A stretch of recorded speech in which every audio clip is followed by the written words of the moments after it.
Hello friends, welcome back to Circle Time in Miss April's classroom. Now it's time for our daily message. Our daily message tells us what we're learning about today. Let's read today's message. Animals make changes in the winter. Okay friend, now I want you to read with me. I'll read part of it and then you can repeat. Ready? Animals make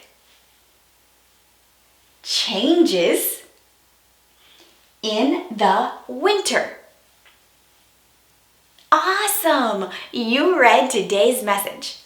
Before we talk about our message, we are going to be letter detectives. We are looking for our letter of the week. Do you remember the name of our letter this week?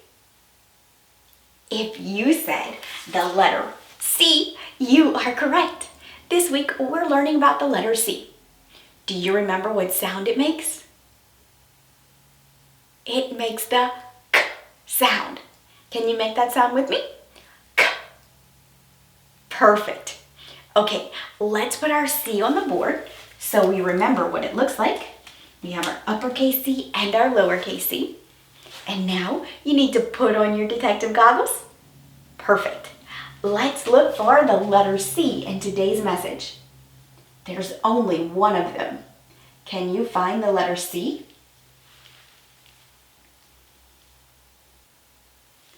Did you find the letter C in today's message? Perfect. Okay, let's follow along our message and see if we can find the C together. Ready? We'll start at the top on the left, just like we read, and we'll move to the right. We're looking for the letter C. Remember, say stop when my pointer is pointing to a C. Do you see a C? No C's on this line. Let's go down one line and back to the left. Remember, say stop when I'm pointing to it. Did you say stop? Good work. It is a C. Let's underline it. Is this an uppercase C or a lowercase c? If you said a lowercase c, you are correct. It's a short C. That means it's our lowercase c because our lowercase c is short. Great work, friends. You helped me find the C in today's message. Let's see how many words are in our message. Remember, words are made up of a group of letters. And we put those letters together in a certain way to make a word. Let's underline the words in our message. We'll start right here. We underline until we see a space. A space tells us that the word is over. Ready? We'll underline until we get to the space. Oh, we're at the space. We stop. Then we go to the next letter after the space. That starts our new word. We underline all the letters that are together until we get to a space. Then stop. Oh, no more words on this line. Let's go to the next one. We're going to start underlining until we get to a space. Oh, stop. The word is over. Let's go to the next letter. Underline until we get to a space. Here's our space. We need to stop. This starts our new word. Let's underline. Oh, we're at another space and at the end of the line. Let's go down one line and back to the left. We'll underline until we get to a space. Oh, we need to stop. Hey, what's this? It's a period. That means our sentence is over. And there's no more words. Let's see how many words are in our message. 1, 2, 3, 4, 5, 6. We have 6 words in today's message. Okay, let's read our message one more time, and then we can talk about what it means. Animals make changes in the winter. Hey, we're talking about animals and how they make changes in the wintertime. We read a book last week about winter. It was called It's Winter. Do you remember this book? Perfect. In this book, it talks about changes that animals make. Let's see if we can find it. Here we go. We read about changes that animals made in the winter. I see bats and bees. Do you remember what the bats and the bees do in the wintertime? They hibernate. That means they sleep all winter long. Let's keep looking. We had a few other animals we learned about. Oh, here are more animals hibernating, are sleeping. These animals are hibernating underground. We have the groundhog and a chipmunk. Oh, and here are worms. There's even a snake. Did you know that snakes hibernate in the winter? Let's see what else. Oh, deep in the mud under the water, some frogs hibernate, and even dragonfly nymphs. There's also another animal that hibernates in the winter. It's very big.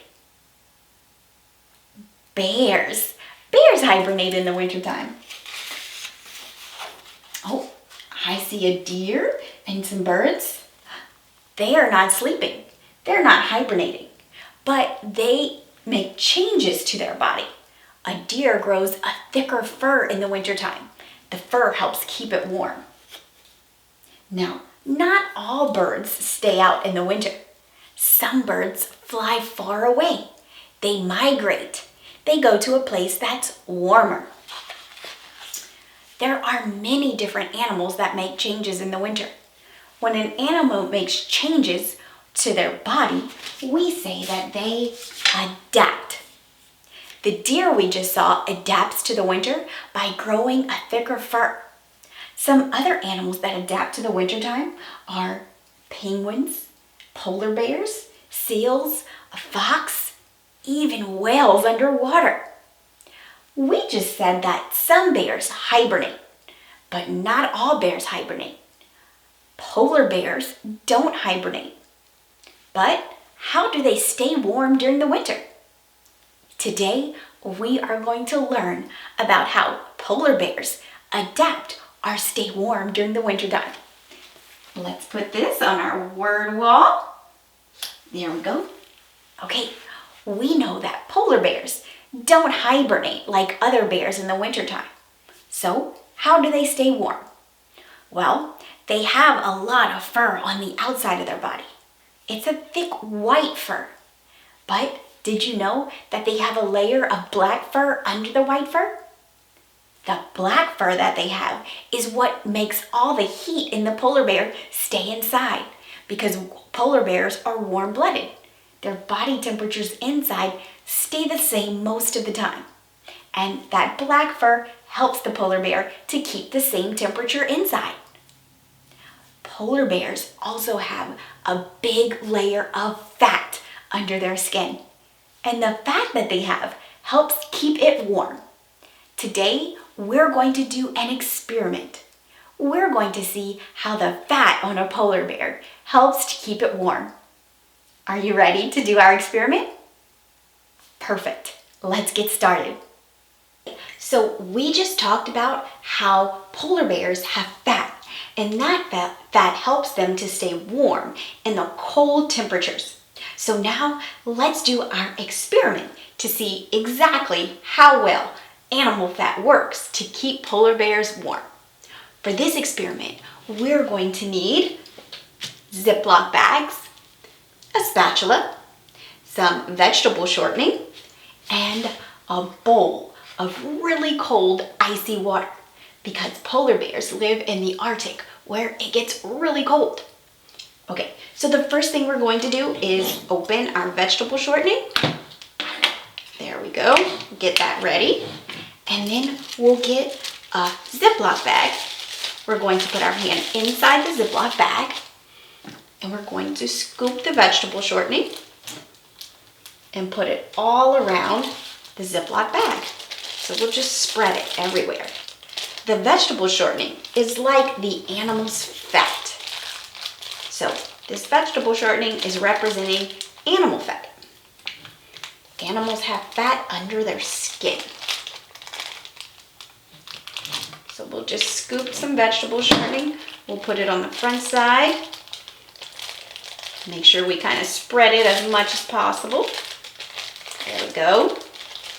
And we'll also put it on the back. So I'm gonna put that there. I'm gonna kind of flip it around, flip my hand around, and just keep scooping. I'll scoop some on the back of my hand. So remember, the vegetable shortening is like the fat on an animal. So it's supposed to keep my hand warm. Okay. Get a few more scoops. Perfect. Okay, now I'm going to put my hand, oh, we dropped a little. There we go. I'm going to put my hand inside of another Ziploc bag. There we go. That way the shortening will not get all in the water. We can even flip it over if we need, so it'll make a seal. There we go. Now I kind of have a glove to put my hand in. I'm going to kind of move the shortening all around, get it everywhere. Perfect. Okay, we'll put this on the side. And the first thing I'm going to do is I'm going to put my hand in the water without the fat on it. So without the vegetable shortening. And we'll see how long I can keep my hand in the icy cold water. Ready? Okay, put it in. Oh, wow. That's really cold. I can't keep my hand for very long. Ooh, I don't think I could be a polar bear. It must be very cold in the Arctic.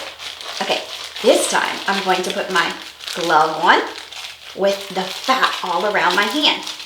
And I'm going to see how long I can keep my hand in this time. Ready? It's still a little cold in some areas, but definitely not as cold as when I put my hand in with nothing on it. Wow, the vegetable shortening really helps keep my hand from getting too cold. Well, now I see why polar bears can live in the Arctic. The fat that they have around their body helps to keep their hand warm from the icy cold waters. The fat also helps them to float. Wow, I've been keeping my hand in here a long time. Fat really does help keep you warm. I could only keep my hand in a few seconds when I didn't have the fat around it. But now that I have the fat around it, I could keep it in for a really long time. Perfect. Okay, we'll take it out for now, but I probably could have had my hand in there much longer. Now I want to show you how the fat helps the polar bears to swim and float. So we'll take a scoop of vegetable shortening. We can make it round. And I'm going to drop the vegetable shortening in the water and we'll see what happens. Look, the vegetable shortening floats. It's like the fat on a polar bear. The fat on the polar bear helps bring it above the water. It helps it to float. And if I push it down, it'll flow right back up. So fat helps keep polar bears warm. And it also helps them to float. Wow, this was a really fun activity. I hope you enjoyed it and you can try it at home. You don't need very much. You need Ziploc bags, some vegetable shortening, and a nice bucket of ice cold water to represent the really cold temperatures in the winter where polar bears live. Wow, that was so much fun. I never realized how fat can keep you warm from such cold temperatures. When I put my hand inside the stuff that represented the fat, it helped keep my hand warm from the iced water. My hand barely got cold. But when I put my hand in the water without the fat around it, my hand got really cold really quick. So it's important that polar bears have a lot of fat. It helps keep them warm. Did you also know that the fat that polar bear has also help it to swim? That's why polar bears can swim in the really cold water. Their fat helps them to float, and that black fur under their white fur helps keep the polar bear warm and dry. I hope you enjoyed today's activity and today's lesson. I learned a lot about how animals adapt to the wintertime. We're going to learn more about the winter tomorrow in our circle time lesson. So make sure you join me tomorrow for circle time. We have a fun art activity planned. See you tomorrow. Bye. Hi everyone. If you enjoyed this video, click the like button. And if you would like to see more videos just like this one from Miss April's classroom, make sure you click subscribe.